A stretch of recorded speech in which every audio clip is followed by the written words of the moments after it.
Une question qui rejoint les préoccupations de nombreux parents. J'ai 2 enfants dont je suis très proche. Ils ont 17 et 20 ans. Ils s'envolent, sortent, font la fête.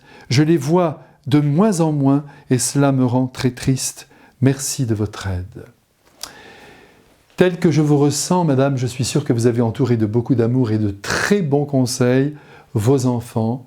Et aujourd'hui, eh bien, vous souffrez de cette autonomie qui vous laisse toute seule à vos affaires.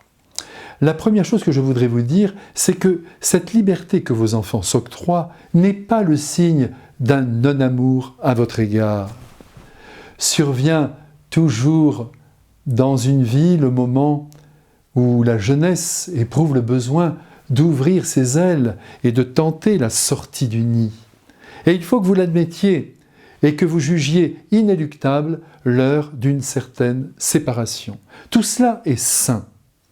Bien sûr, il se peut que vos enfants s'égarent, fassent de mauvaises rencontres, passent leur temps à boire ou à fumer du cannabis, mais ce n'est peut-être pas leur cas.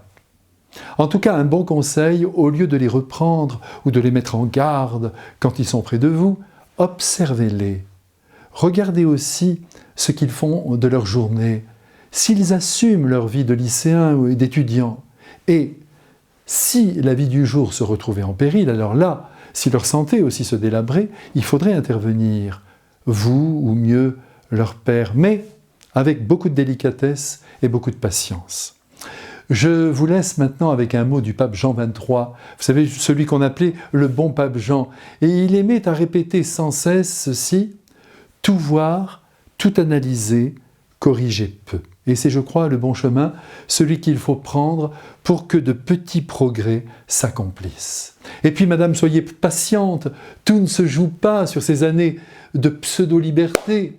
Accompagnez vos enfants de votre amour quand ils sont près de vous, qu'ils se sentent toujours accueillis et compris par leur mère, et qu'ils puissent vous parler aussi, sans courir le risque d'être jugés comme des vauriens.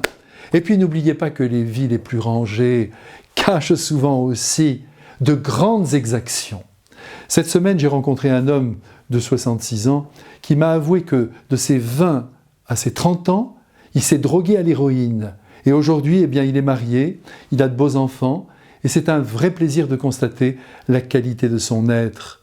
Rien n'est jamais perdu, alors soyez confiante, bonne maman. Vos enfants vous aiment.